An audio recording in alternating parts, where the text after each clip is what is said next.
We are honored to have 4 outstanding experts to teach us the benefits of making our religious buildings more energy efficient and to tell us what steps will help us save money and lower our building's carbon footprint. Before introducing our speakers, I want to introduce you to a few key people involved in this committee's work. So people, when I introduce you, please wave your hand so everybody can see you. So the first one, of course, is Rashida. Rashida Manuel is Green Umbrella's Director of Public Engagement, and she is our staff liaison. And she will make sure everything runs smoothly this evening. If you have experienced any technical difficulty, please send her a note in a private chat so she can help you. And you may have just heard, she is recording this event. Ken Wright, a leader in energy efficiency in his Episcopal community and is our facilities group leader. Doug Bill, past president of Citizens Climate Lobby.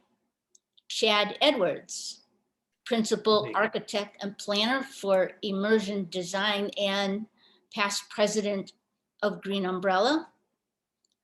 Colleen McSwiggan, and I don't see it, everybody here yet, but I'm here, but having issues with video. okay. So she's founder of Reuse and Recycle Hub and has been out of town on vacation, so I'm glad you're back.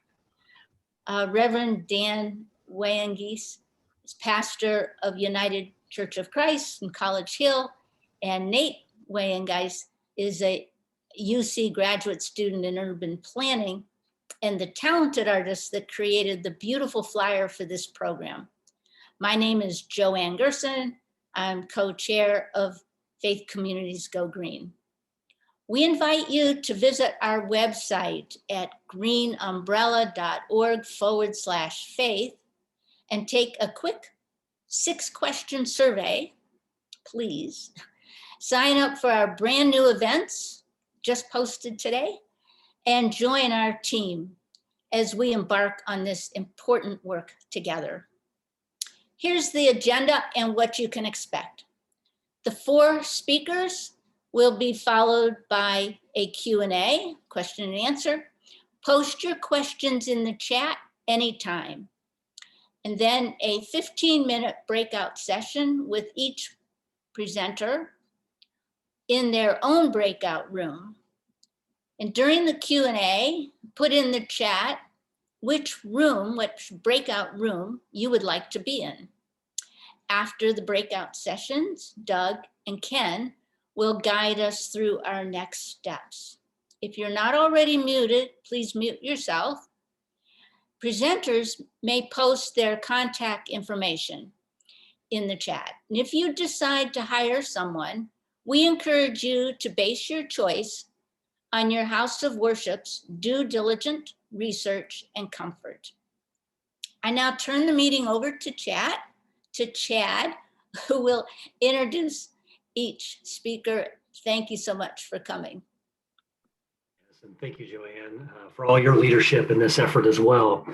Welcome, as mentioned, we have quite a lineup for you this evening. Our hope is that you'll find something of interest to move your energy and emissions reduction plan forward, regardless of where your faith organization is in its sustainable journey. Good evening, my name is Chad Edwards, as mentioned. I am an architect, sustainability consultant, and principal of immersion design. After hours, I am the president of the Can't Say No Club. I've been asked to serve on the board leadership roles for USGBC Southwest Ohio, Green Umbrella, Coalition for Sustainable Communities, and USGBC Ohio. Most recently, I co-created the Cincinnati 2030 District. I'm on their advisory board, their health pillar, their strategy and education committee. So as you can see, volunteerism is definitely in my heart. But what's really great about this group, Faith Communities Go Green, is that it brings 3 important aspects of my life together: my faith, my desire to care for God's creation, and my vocation as an architect and sustainability consultant. I'm also an educator and general pot stirrer. So we have lots of great guests today. Each of them have their own path that brought them here. You have seen their short bios in the flyer, so there's no need to really rehash that information. Their personal and professional histories and their company's expertise have helped many in our region advance their own sustainability goals and outcomes. So as Joanne mentioned, feel free to reach out to them independently. Tonight, each will guide you through a series of discussions focused on energy and emissions reduction strategies and tactics, such as energy audits and planning, energy efficiency implementations, renewable approaches, and last but not least, funding mechanisms. As mentioned, we'll be having breakouts, so think about which expert you'd like to engage. Feel free to post any Q&A throughout the session. And again, just as a reminder, this event is recorded. I will have a kickoff question for each of the speakers. Sorry about that. To start, I'd like to introduce Justin Kale, an energy consultant with Energility out of Columbus. Justin has been in this business for around 20 years. While we've met just a few times, most recently it was through Green Umbrella's Midwest Regional Sustainability Summit, with topics focused on lowering energy consumption and driving down emissions. So Justin, what is an energy audit and why is it important? Well, I'm going to share a few slides and I'll keep it brief, so to speak. I know we have a few minutes to talk and then some breakout sessions where we can engage together. And appreciate everyone taking the time this evening to step online here and engage. We're going to talk a little bit about energy audits and how they're relevant to congregations and house of worship and faith communities, and talk about a few simple actions that you can take. As Chad mentioned, I'm one of the co-founders of Energility. We're passionate about energy efficiency, energy conservation, and sustainability, including renewable energy. Appreciate the Green Umbrella for inviting us to share some of our expertise. We've done a lot of work around the state, and I think the three things that we've taken away from energy audits is that there are some simple actions that all businesses can do that are within an energy audit, but there's also some key resources that you should be aware of as well. So there's many groups around the state that are engaged in either helping facilitate or sponsor energy audits. One of those is Ohio IPL. They're a faith-based organization, a nonprofit that helps to aggregate resources around conservation, efficiency, and renewable energy. And so we've done quite a bit of work with them. And really what it comes down to is an energy audit is really about you and your needs, your budget, and your schedule. You know, the bottom line is when you have your faith and we all share this, common home, we all have a responsibility to take care of it. And all faiths have some level of creation care and desire to encourage us to do more and do better. So one of the things we do in looking at an energy audit is simply just think about, and again, it doesn't cost anything to think. We can pontificate and talk about it, but the reality is everybody's using energy to power a house of worship, a church, synagogue. And so that energy really is just this big unknown to a lot of folks. And really, when you start making some comparisons, you can start thinking about energy efficiency in terms of, hey, this is an investment in the building. And an energy audit helps unpack what are some of those energy efficiency opportunities, because we have to use energy to turn the lights on in the sanctuary, to be able to power the commercial kitchen, to be able to run the food program. So we have energy that has to be consumed. So let's do it most efficiently, and an energy audit helps you identify some of those opportunities. And many of the financially minded folks will say, hey, we have to have certain paybacks, or we have to have things that have a quick return on investment. So most of our, as Chad mentioned, with volunteers, driving a lot of the work that goes on in houses of worship. Many of them think in their businesses or in their personal life, how do I invest in something that gives me a return? Well, energy efficiency is one of those investments that houses of worship can take. And then, again, on some level, you have to have a base amount of energy to be able to power that facility. To the extent possible, either commit to renewable energy through power purchase agreements or investing in renewable energy. And I know we're going to have some more direct content on that here a little bit later. So that's what an energy audit does, is it helps you unpack those things. And so what's the first step to get started with that? Well, one of the things that we've found is, the cycle that was used for the manufacturing world for years, it's called plan, do, check, and act.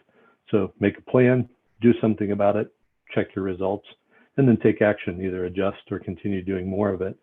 And the 5 key parts of that is to establish a green team. By establishing a green team, you get the ability to have people with different perspectives.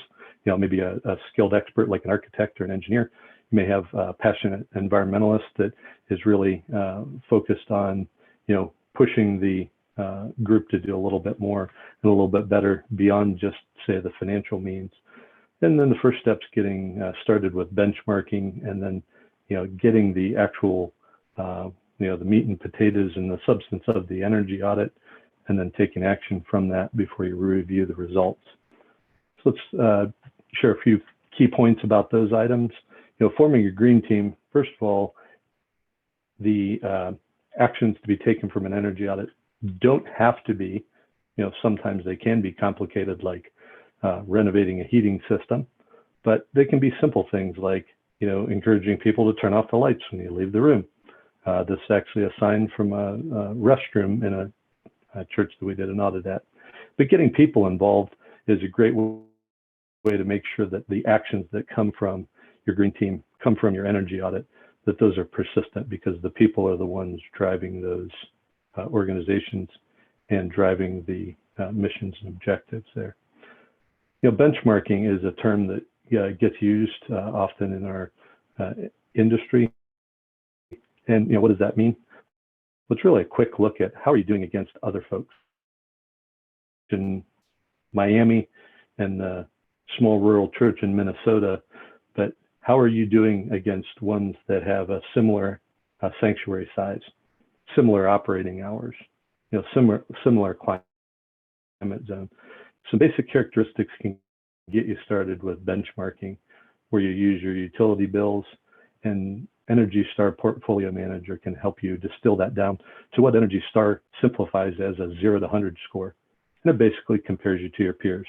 0 means you got some work to do. Once you get above 75, you can be Energy Star rated, and you're, a high performing house of worship. It's really about, again, taking a look at where you're at to start with. One of the tools that's out there that we use quite often is Energy Stewards.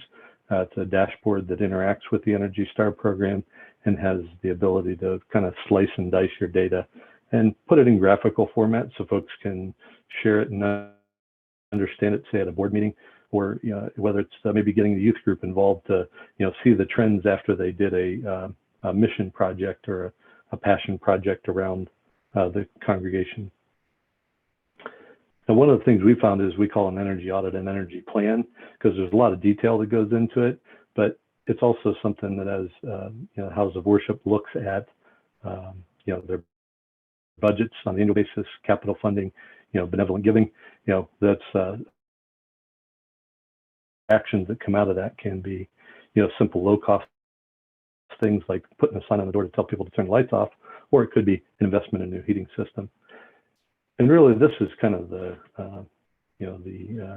short story of what's an energy audit and what details go into it.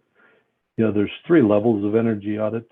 Level 1 is really kind of just a little past the benchmarking exercise of a few characteristics in your utility bills. Just walking through the church, just kind of looking at where are the places that lights are left on? Are there, noticeable gaps in the door that you can see the light coming in? Kind of a walkthrough, as they say. Level 2 is really kind of spend a couple days crawling around the building and understanding what's going on in the parish hall, what's going on in the classrooms. Are they used every day? Or are they just used for Sunday school? Kind of really understanding the details of all the systems, not just are there some fluorescent lights, but exactly how many fluorescent lights are in the church, what type of heating system, cooling system, et cetera. And at a level 3 is really when we get into doing what we call an investment grade audit, and that's getting into a rather expensive endeavor where you're drafting up schematic sequences of operation and things of that sort to make sure that the energy efficiency improvements have some design element for investing some capital dollars. Now, one of the reasons we highlight level 2 in this slide is because that's the kind of gold standard. It's more detailed than the walkthrough. It doesn't cost as much as the level 3, and you can get it done within a matter of a couple days or several days to a few weeks, and you can get some results to start taking action right away. Really, I'd say the level 2 is about a 30-day process from getting started to getting some results out of that. So here at this point, I know got about a minute or two left. Just want to share a few things, and then the content will be shared with you later.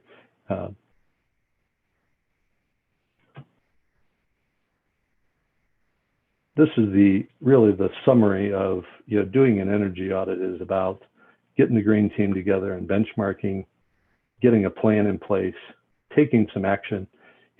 All of the papers that pontificate on what are the opportunities are great to be able to share ideas, but taking action from that and then reviewing those results so then you can continue to share lessons and get other people involved, whether it's the folks in the congregation or the folks in the community.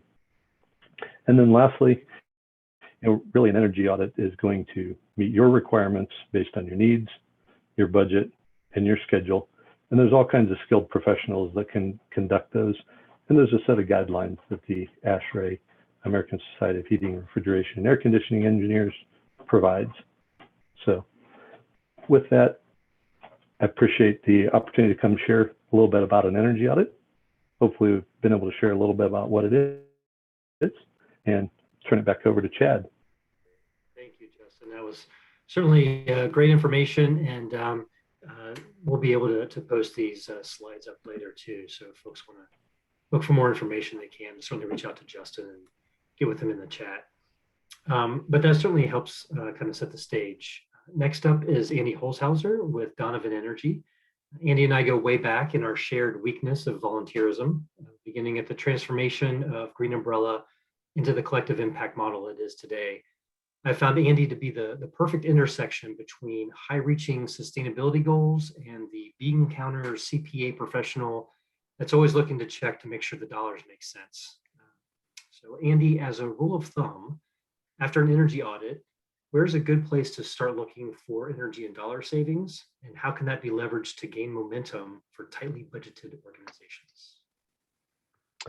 Well, thank you, Chad. It's a privilege to share the volunteerism with you and others for this great organization. A lot of times, whether it's the results of a comprehensive audit that a firm like Justin's will do, or just the gut instinct of those that are passionate about making a difference in a place of worship to start, it's with the lighting system.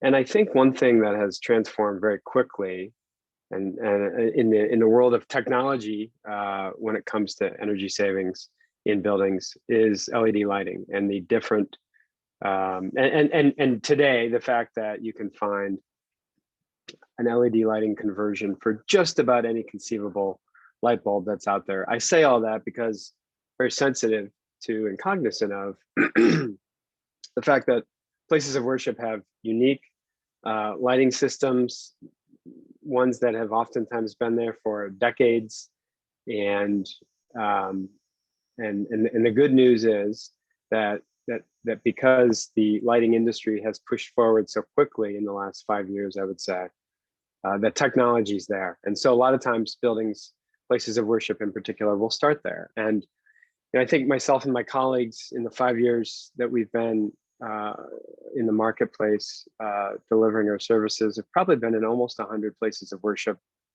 I do, by the way, have my colleague Perrin Amlani on the video with us as well this evening. He's our clean energy engineer, and so he or one of my colleagues have been in a whole lot of buildings and a whole lot of places of worship. It's a passion area for us. It's an area that we have made, I think, a big impact on, and one that is a pleasure to work with, because look, at the end of the day, we know a lot of times the decision making is very involved. There's a lot of committees. There's a lot of people that want to have input on the process. And I think we've worked as a firm with enough nonprofits over the years. It's probably been about half of the clients we've ever worked with, to where we, number one, are patient. Number two, understand that nonprofits in particular have their own unique way of getting to the finish line. They're budget conscious. They may be very creative in how the dollars are put together to make the investment, but at the same time, again, lighting is seen as that one where you can make the investment and start the journey, start the roadmap, start the plan, and hopefully over time start to see that savings. Almost capture that savings in some ways to be able to invest in mechanical upgrades and solar and bigger things again over time, in many ways from the savings that you're producing from LED lighting conversions. And so, we see places of worship typically require our team to go out and spend 2 to 3 hours on site. We'll typically collect at least a month, if not several months for the last couple of years of your electric bills, so that we have a really good sense for what you're paying for electricity. And then we're going to come back to the office and produce about a 40-page report on your lighting system, probably far more than you ever thought was involved in the lighting system in your place of worship. But what we do with that is, number one, we provide you all the information, no strings attached, and we do that at no cost to nonprofits always. So that's first and foremost. Number two, we see it as a process and as a journey. We provide all that information upfront to you in a very transparent way so that you can do with it what you want. We would love to help you actually do your lighting upgrade, but that's not a requirement. At the end of the day, particularly with places of worship, we have served many different kinds of roles in helping them get to the finish line of the lighting project. We have come out, we've done the assessment, and then we have purchased the materials for them, because maybe they have facilities team or volunteers that are able to install, although I would certainly caution you and make sure that you know what you're doing before you get into a self-installation scenario.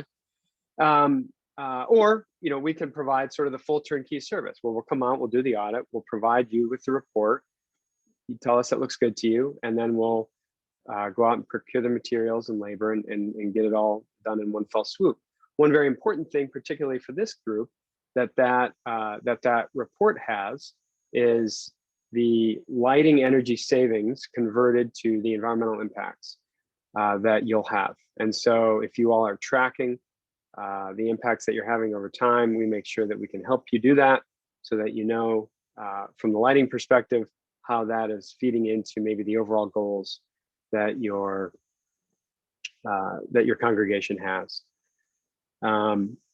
I think by and large, when we go in and we do lighting assessments on buildings that are mostly not yet converted to LED, and it may not surprise you that most buildings are still not, even though it's often regarded as the low-hanging fruit or the tip of the spear or the beginning of the journey. It's still something that that many places have not yet jumped into. But what we often see is that you're going to be able to reduce the lighting portion of your electricity bill by as much as about 2/3. The math is quite simple in many ways. If you're using the most ubiquitous light bulb in the world, the T8 cylinder, it's typically a 32-watt T8 that maybe you put in 5, 6, 7 years ago. you're going to take 32 watts out and you're going to put 11 watts, give or take, in. So the math is the math. It's very linear. That gives a lot of transparency and a lot of confidence, I think, oftentimes to places of worship, to see that they know what they're paying, they know the wattage that they're going to reduce, and then we'll multiply that by your duty cycle or by the number of hours that your light bulbs are on in a given day. We're conscious of the fact that places of worship oftentimes have very unusual duty cycles, or they may, the lights may be off for a couple of days at a time. So we're going to make sure that we give you real numbers that are based on real facts that we learn from being on site, and not just high-level estimates that that you don't really know what to do with, or that sound too good to be true. And so I think what we find oftentimes is that it's the environmental impact, it's the energy savings, and don't underestimate the importance of safety as well as a driver of investing in lighting. There's a cool project we did for Calvary Episcopal Church in Clifton, and we installed for them a solar-powered parking lot light in the corner of their parking lot that was underlit, where they felt it was an unsafe condition, and they didn't want to dig a bunch of trenches and put some new electricity in. And so we were able to find kind of a unique solution like that. So no challenge is too tough for us to find lighting solutions in places of worship. It's an area of expertise for us. It's something we're very passionate about, and certainly welcome the opportunity to talk a little bit more later during the breakout session. It puts a perspective on things, not just the sort of global lighting conditions, but also any kind of unique special conditions as well that a church might have, or a synagogue, or other houses of worship. So thank you. Next up is Monica Niehaus, Business Development Director at Malinka Corporation. While Monica and I have not really interacted very much, I have known her company's namesake for well over a decade. Steve Malinka started his company while innovating a small device with extraordinary impact. His IntelliHood device saved commercial hood owners thousands of dollars by simply exhausting tempered air when needed, as opposed to exhausting it continuously. Since that invention, Malinka Corporation has become a regional force in geo-exchange and solar strategies. Monica, after a building has undergone deep energy efficiencies, what are the next steps in reducing emissions? Yeah, thank you so much. And again, it's an honor to be here. Thanks for turning it over, Andy. Number one, it's very important to take that first step of reducing your consumption as much as possible. There's always more that we can do. Once you've taken that step to, further ensure that the energy you're consuming is at the lowest that you can possibly get it, then the next step is to supply that portion with clean energy. Can you see my slides here that I have? Just want to make sure can you see them, Chad? Yes. Okay. Looks good. So I'm gonna dive into our agenda on the solar portion, and 3 main points here. So why consider renewables? We're specifically talking about solar here. And then also the nonprofits and tax benefits, those implications that will apply to you. And let's see. And then also, you may be wondering, what impact this could have for historical buildings. So, the whole idea is to honor the integrity of these beautiful buildings. So first, why solar? Now, why does it make sense? Yes, sorry, I'm having some. There we go. So first, there's reductions in installation costs, and I have a graph to show how these prices have fallen over the last 10 years. Second, it's hedging against future rising costs in electricity. Third, it's the right thing to do. I think we all have a moral obligation to take this step and make sure that we leave, this planet in better condition than, how, where we've left it. So the price of solar installations, you'll see in this graph here, over the last 10 years, it's come down nearly 70–80%. So it's finally leveled off to a point where, it's become more and more mainstream and affordable. So with that, gives us, confidence in the technology. With anything, similar to cell phones, there's always going to be improvements in technology, but we have to trust the facts, everything that is shown that this is a technology that works, and you're essentially using free energy from the source that God gave us, the sun. Increasing electricity prices. So as I mentioned, we've seen this trend over the last 50 years, an annual increase of about 3.2%. And some argue that's going to go up even more as renewables become more and more mainstream. It's again, think of solar as a hedge against rising electricity prices.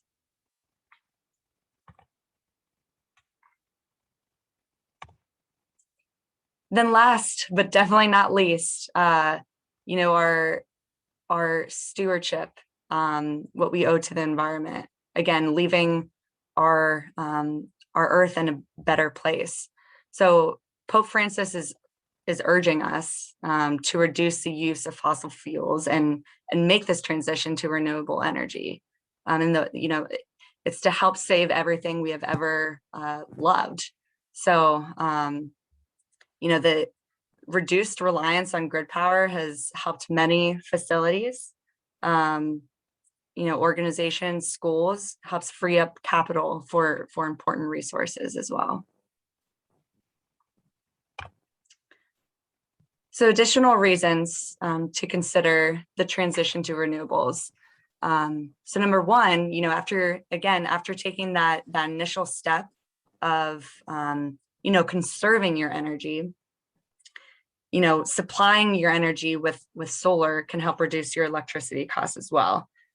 So it results in utility bill savings. It allows your organization to redirect these savings to better causes and missions and organizations. Again, this idea of hedging against unpredictable energy costs. Think of it, renting versus buying. You know what you're going to get with buying versus with renting. You're always subject to that owner. And then again, committing to sustainability.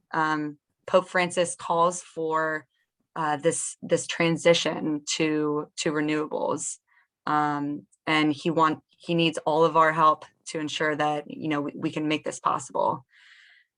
And of course, there are PR and marketing benefits that can come along with this.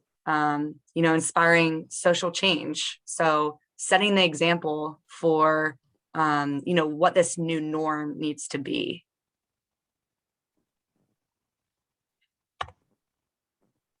So you may be wondering, how as a nonprofit can you afford solar? You can't monetize those tax benefits. We have the 26% federal investment tax credit that for-profit entities can take advantage of. However, we do have, a financing mechanism called a PPA, or a power purchase agreement, where it allows for zero upfront cost. A third party ends up owning the system. However, to the public eye, it looks like with the solar system on your property, it looks like, it's truly yours, but it's powering your facility. So again, without having to front that initial cost, an additional benefit is that you don't have to worry about O&M. So maintaining or operating the system throughout its 30-year lifespan. So that's totally in the hands of this third-party owner. And the whole idea of this is to get you a dollar per kilowatt hour rate that will get you as close to grid parity as possible or lower.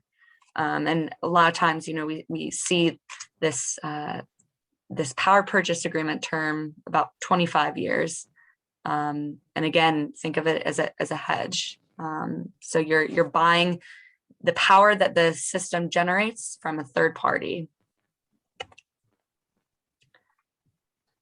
So historical buildings, it's hard to say exactly the right direction. Kind of how Andy was mentioning before. Each entity is going to have their own way of going about making these transitions. So there's not this one size fits all solution. And when you're updating these historical structures, you want to maintain the integrity and the beauty of it. So I say all this to preface that we do take this this customer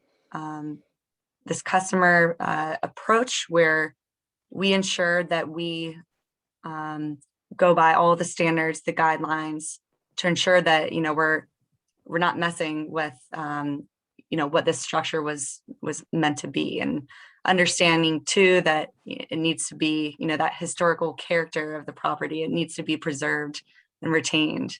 But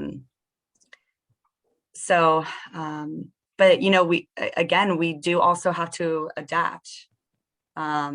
We have to understand that in order to have a future where we can keep making an impact, we need to make this transition to a renewable, sustainable source of energy.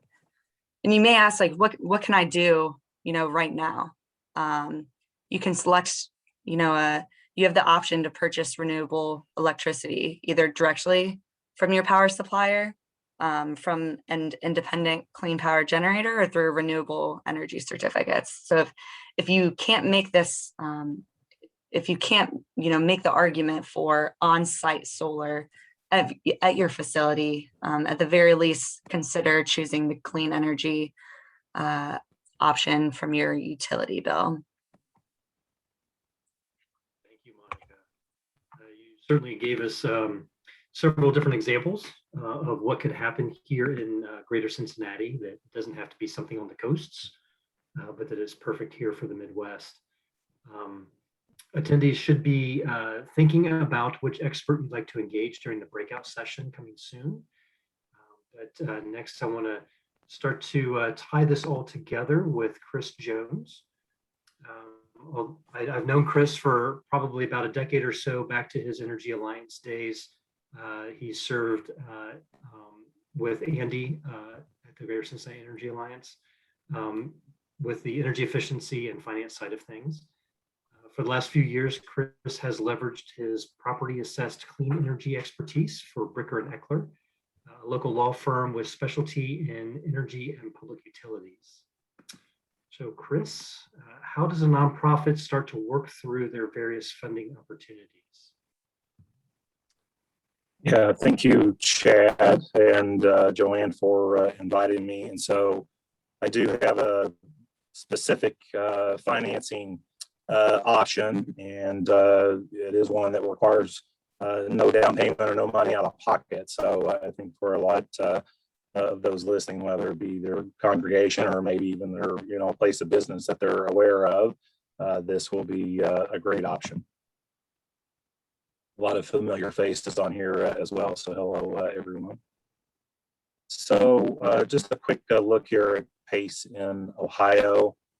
Essentially, the PACE law was passed back in the 2010 range, and most of the metropolitan areas around the state have PACE financing, including Greater Cincinnati on the commercial building side. Just as a quick side, single family residential financing is actually starting in the state, in a few jurisdictions, local governments in the Cincinnati area as well, to where you can make energy efficiency or renewable energy improvements on your single family home and repay it through the special assessment that's added to the tax bill. So just quickly, what is a special assessment? In short, it's been used for public good type of improvements, sidewalks, street lights, downtown business districts. Generally, you have dozens or hundreds, in some cases even thousands of individual property owners paying for a larger improvement. And these have been things that have been going on in our country for 150 years plus. So it's a very old concept, but it's just being applied now in a new method. And so it can be used basically, a private property owner, including nonprofits, can request a pay special assessment to pay for energy efficiency and renewable energy improvements. And again, that special assessment goes on what will then become your tax bill. You, as a nonprofit, those do not pay the standard governmental property taxes. However, this is just added into the tax record. You would receive a tax bill that just has the special assessment. It doesn't trigger other governmental taxes. We have, as Chad was saying, Andy was part of the working group that helped get PACE established in Greater Cincinnati, and we've really tried to make it as smooth of a process at a very high level here. Once the energy project is identified, you generally would connect with the local program administrator.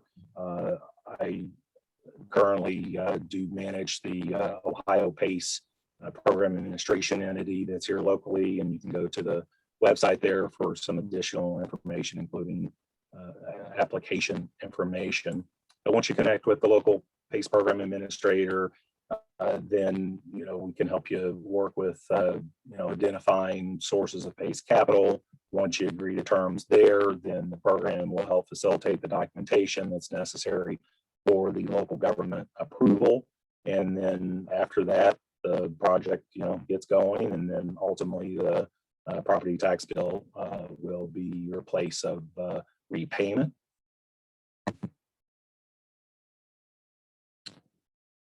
So I mentioned a couple of these, but why PACE versus other means of financing a project. Like I said, there is no down payment. There's no personal or business related guarantees. It does preserve your lines of traditional credit, so you don't have to go to a traditional bank for the improvements. Some of these are not necessarily beneficial to nonprofits, but just so you know, if you were thinking about this for maybe your business where you work, but in the office building sector, the building owners can actually apply PACE to projects, because typically the tenant will see the energy savings, and so it's a way to really kind of balance the cost and benefit aspect of a project for office building owners. It is considered off balance sheet. I do put an asterisk there that not an accountant, but you should seek professional advice, but we see it many times treated off balance sheet. Again, nonprofits maybe not as as critical. However, again, the PACE assessment, let's just say that it's a 30-year term on a solar array, your repayment amount is really looked at as your annual obligation.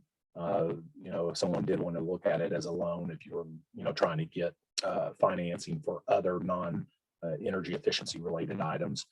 It is a fixed rate and a fixed payment, so no balloon payments or anything of that nature.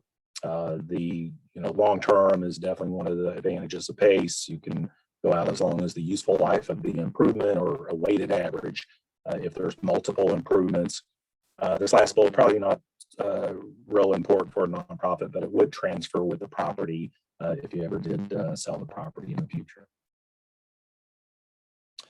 Just quickly on underwriting, generally the first question comes up, how much PACE is available? So we're using these kind of office tower buildings, but the one on the left, if you do have an existing facility, typically we have PACE funders that will fund up in the 30% range of the existing value of the property. So just for rough numbers, if it's $1 million appraised value, you're generally going to get, $30,000 or $300,000 loan, somewhere in that range.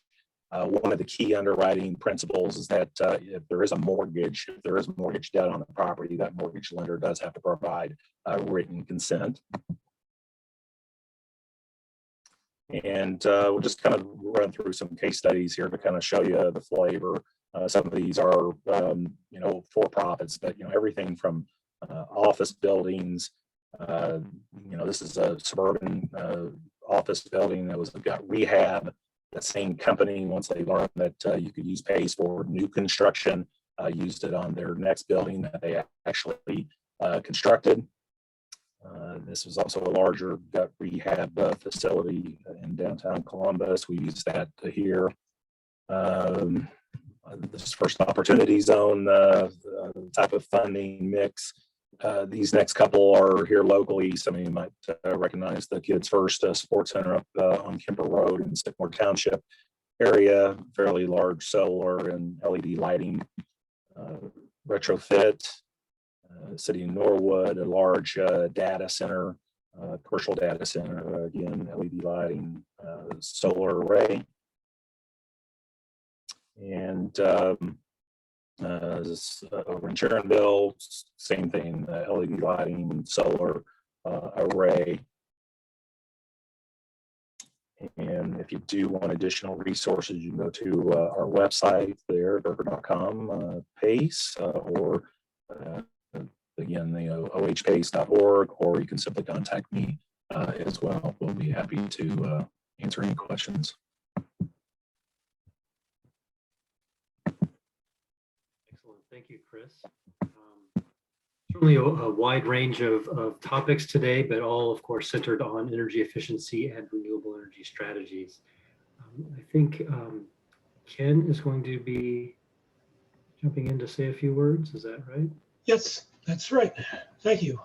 Thanks, Chad. And thank you to all our speakers here. We've got a few minutes that we can entertain questions from the audience.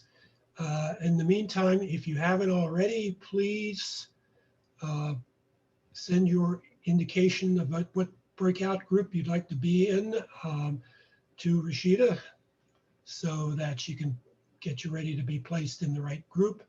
But while that's happening, if there are some questions, I think the mechanism we're going to use is put them in the chat. I have one question here. It looks like it's directed to Chris. Does PACE apply at all religious facilities? Are religious facilities even eligible for PACE? They are eligible, yes. So nonprofits, even though they don't pay the standard governmental tax, PACE financing is simply a voluntary request for a special assessment as the means to repay that energy efficiency and renewable energy improvement. How does that end up working in practice? What's the mechanism by which a religious organization would pay a PACE loan back?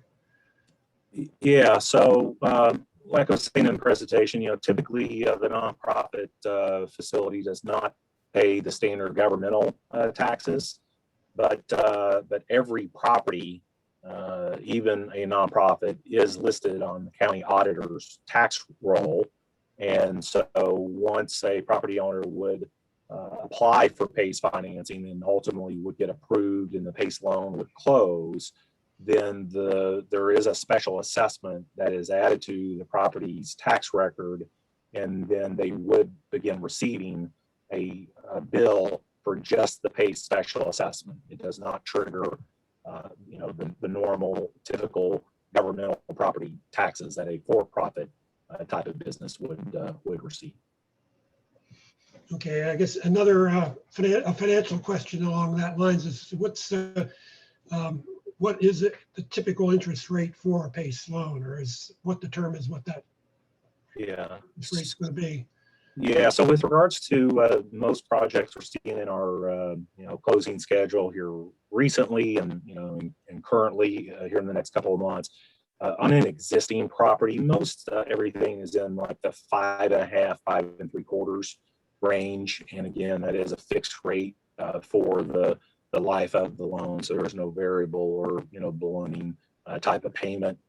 And then also just to address the term. Again, with regards to pays, definitely one of the advantages, because let's just say that you are looking at solar, we can apply a 30-year term to solar. And so, you can get, obviously you stretch your term, you lower your actual repayment amount. So that definitely does help.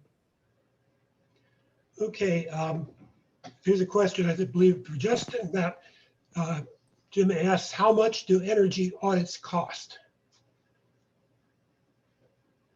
You want to take that on, Justin? Yeah, so I would say energy audits can cost anywhere from free, kind of the walkthrough variety. A lot of times I know we'll do those for free, especially for houses of worship. Again, you get some basic detail about the building and some estimates from our previous project experience on some of the cost estimates for implementing measures like lighting or new systems. Once you go up to level 2 or level 3, those ones get more expensive, usually in the thousands of dollars of range. What we have found, there are some grants that can be available. And one of the things that's important to mention too, as Chris mentioned about PACE being a no out of pocket, is any cost that you incur to do financing like that. If you do a level 2 audit, you're getting enough detail that satisfies lenders. And so those costs can be wrapped up into the borrowing. But usually, anywhere from $5,000 to $10,000 could be a level 2 or an investment grade level 3 audit. Is that prorated like on area, building square footage, or are there other factors?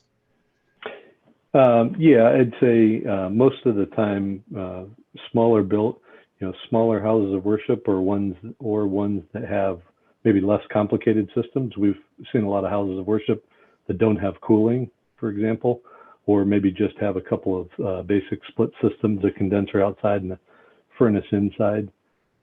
Those ones can be a lot more cost effective. But yeah, usually a building less than house of worship, less than say 10,000 square feet. You may not even need to do a level 2 audit to be able to identify those key things.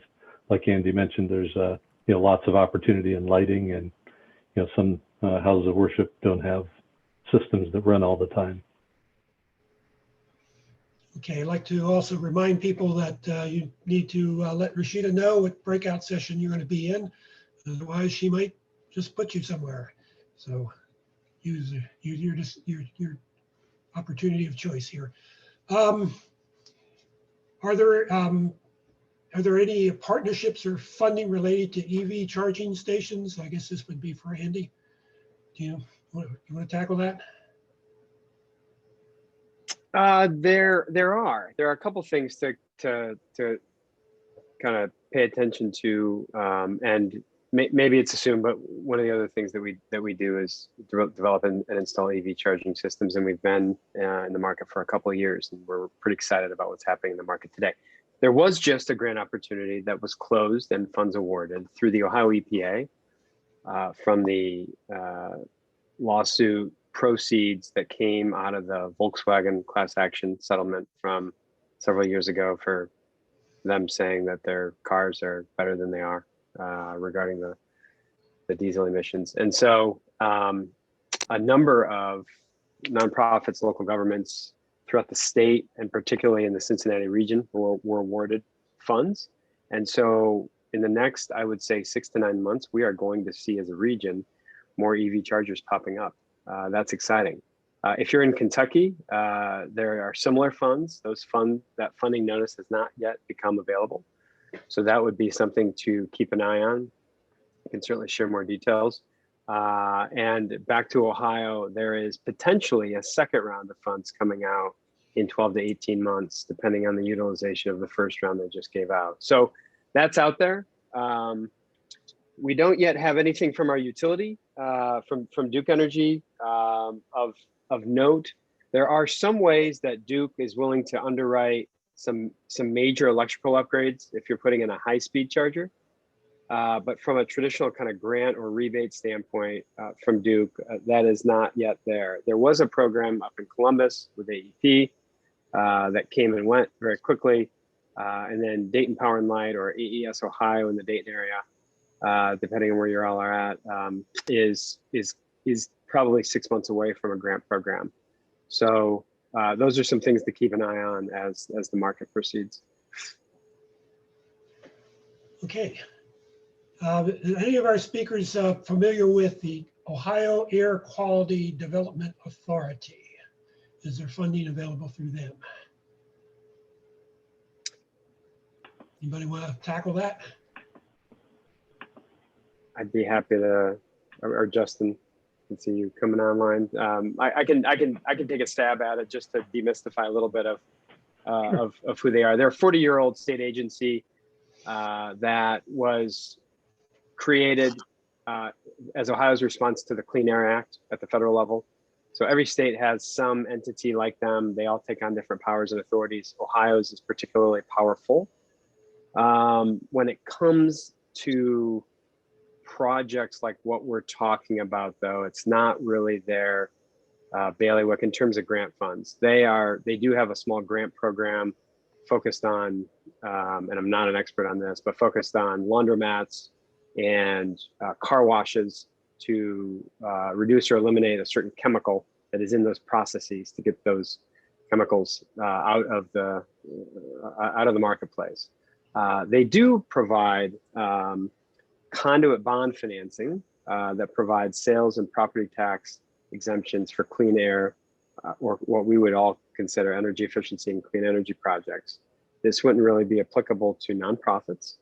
This is not applicable to nonprofits, as you're tax exempt already, but for for-profits that are investing in large energy efficiency, renewable energy projects, the OQDA can be a resource there. Okay. Yeah, I'd say you hit the good points, Amy. All right. Nothing else? Anything else? Anybody else wants to add to that? Okay. How are we doing with our breakout room assignments here? Well, there are a handful of folks who have not signed or who have not notified me. So when we move to our sessions, you can select which room you'd like to enter into. Okay. I have one more question here, and that was, can PACE be used with a power purchase agreement with a third party? And I think I know what I would say, but I'm not the expert. So let's somebody want to talk about PACE with a PPA? Well, Ken, I would ask you, what do you think? Just curious. Pardon? What would your answer be to that? I don't think you would use it because you're basically, a PPA is like a installment plan in a sense. You're paying over time, and you're lowering your upfront cost by spreading it over the length of the agreement. So it actually can be. So again, think of PACE as, again, it is just financing the improvements. And so in the case of a PPA, the third party ownership entity is the one who's actually taking the tax benefits. And so there is a number there that's being financed. And so there are actually a handful of PACE entities that fund PPAs. So, there haven't, in my opinion, haven't been, enough, but it's slowly growing. Yeah. That would be funding investors rather than That's correct. Yeah. So, they're, in short. Alrighty. As seems to have exhausted the current curiosity of our audience. So I would say, Rashida, if you could move us over into our breakout rooms, and we'll have a little more one-on-one chance to have at our various 4 different speakers and dialogue with them a bit. I believe that's about 15 minutes, and then we'll get back together and have a very brief wrap up. Okay. All righty, so you should have received a message to join your room. You can go in and join now.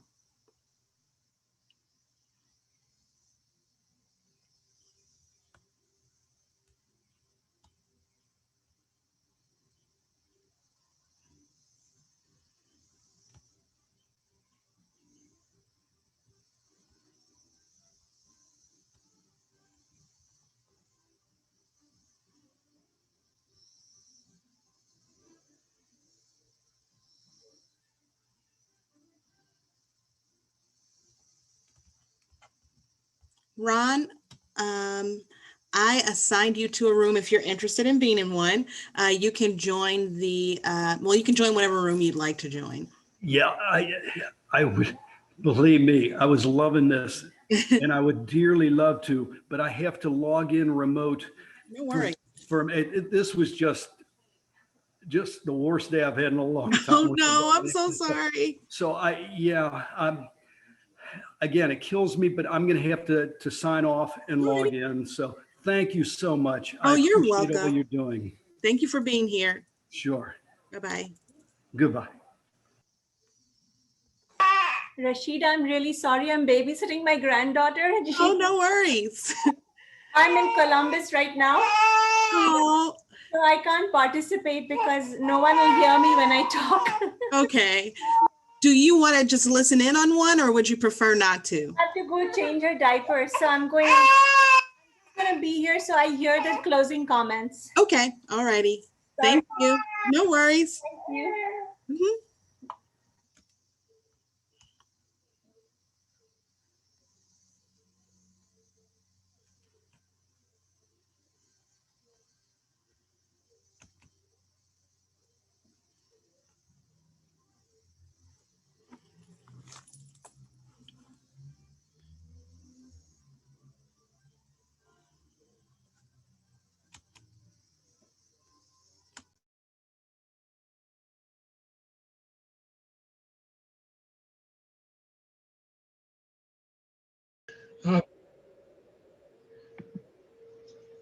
Doug is going to talk us a little bit about, summarize the meeting and talk about next steps you might do.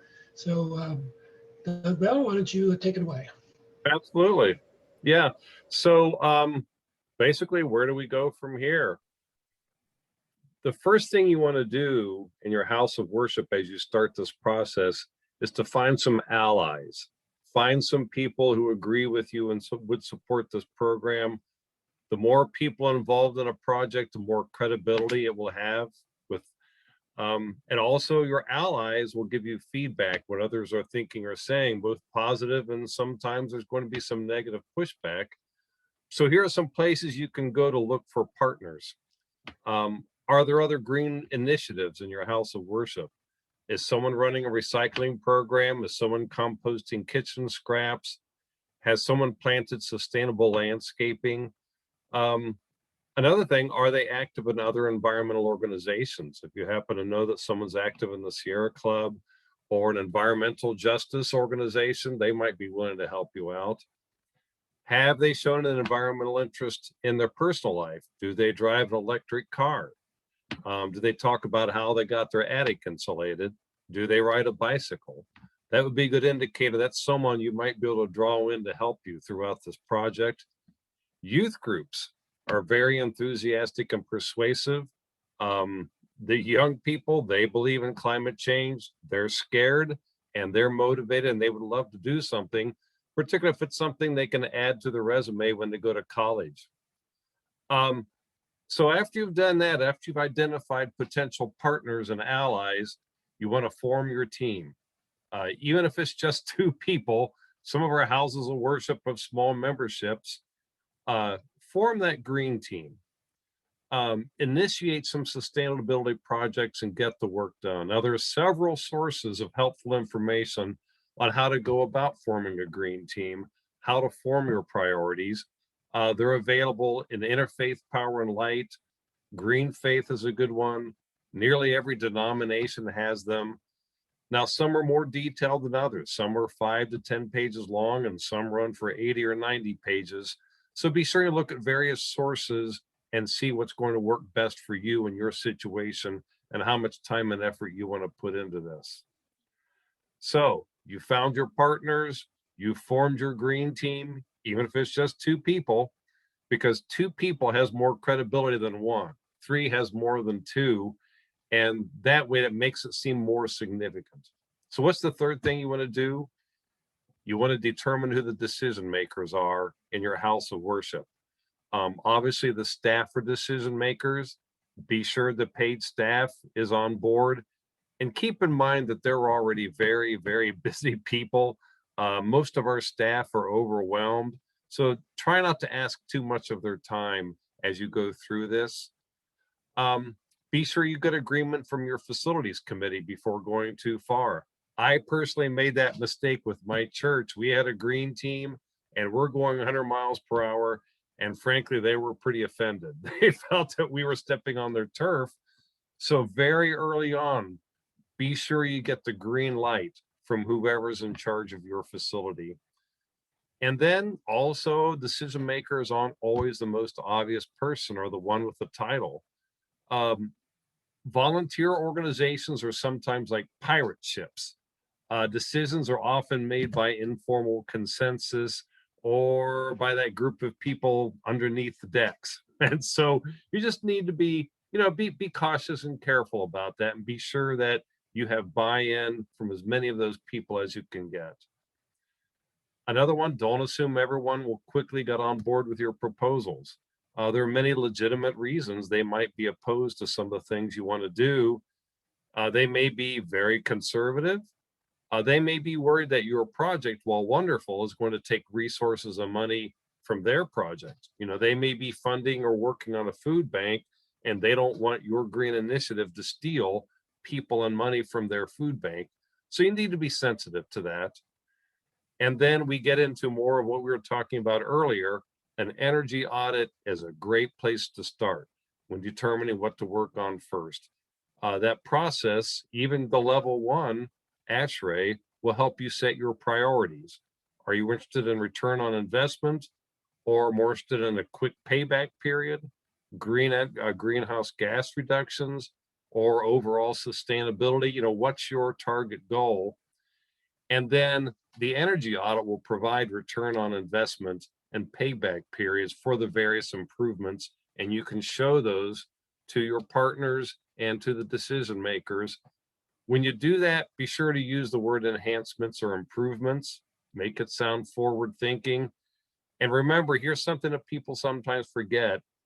Any money that you're not sending to the utilities is money you can spend on outreach and mission work. That's money freed up for that food bank or for the youth group mission trip or for the new copy machine that the staff really desperately needs. And so it's about freeing up financial resources so that your house of worship can be even more functional. One recommendation, it may not be appropriate for every situation, but generally most people start with the low-hanging fruit as their first project, something really easy, something that's going to have a really obvious benefit. It gives you a lot of credibility and gives your team visibility within your house of worship. And so there are just some tips and tricks.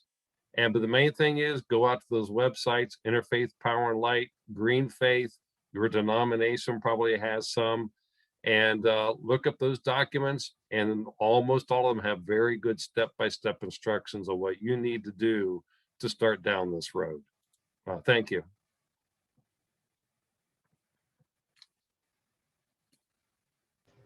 Thank you, Doug. I want to offer our thanks to, first of all, to the speakers who came, gave their time and their energy tonight. And hopefully they have left their contact information in chat or somewhere so that you all can get in touch with them if you would wish to do that. And secondly, I'd like to thank the attendees for coming and participating tonight. It was great to see you all.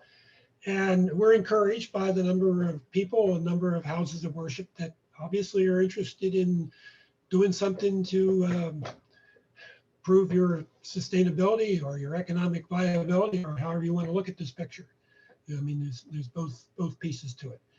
And we intend to follow up. We'd like to get in touch with you, or you can get in touch with us if there are things that you think we can do. Our commitment is to help you on your journey, and whether it's at the beginning or farther along. And we'll have to figure out exactly where each other are and how we can help. But this is our mission is to help make this happen. And we are also planning some additional events that we think might be useful. We're going to see if we can get a tour of a few area houses of worship that have done some exemplary work in this area. So you can kind of walk through and see and hear their story, how they did it and what they've done, because sometimes it's easier to figure these things out by example than it is by just talking about it this way. So stay tuned for that, and we'll let you know when we have that set up. It'll be certainly a month, more than a month away, so it's not going to happen real soon, but when we get it finalized, we will let you know. Okay, that's all I have. Joanne, did you want to say anything more? Otherwise, we wish you a good evening and happy greening. Yeah, and thanks. Yeah, thank you, Ken, and thank you to all of all of our committee volunteers. You all put in a lot of time and thought, and we're very grateful. Everybody else, please check out our website, greenumbrella.org/faith, and you'll find a thing that says join. Come join us. Come visit. Participate in this team. We're going to do really exciting things. The more people, the more fun, the merrier. So please reach out to Justin, Andy, Monica, and Chris. Great resources. A lot of free opportunity here just to kind of get things rolling. So thank you so much. Yeah. Okay. Well, thank you very much. Thank you. Thank you. Thank you, Rashida.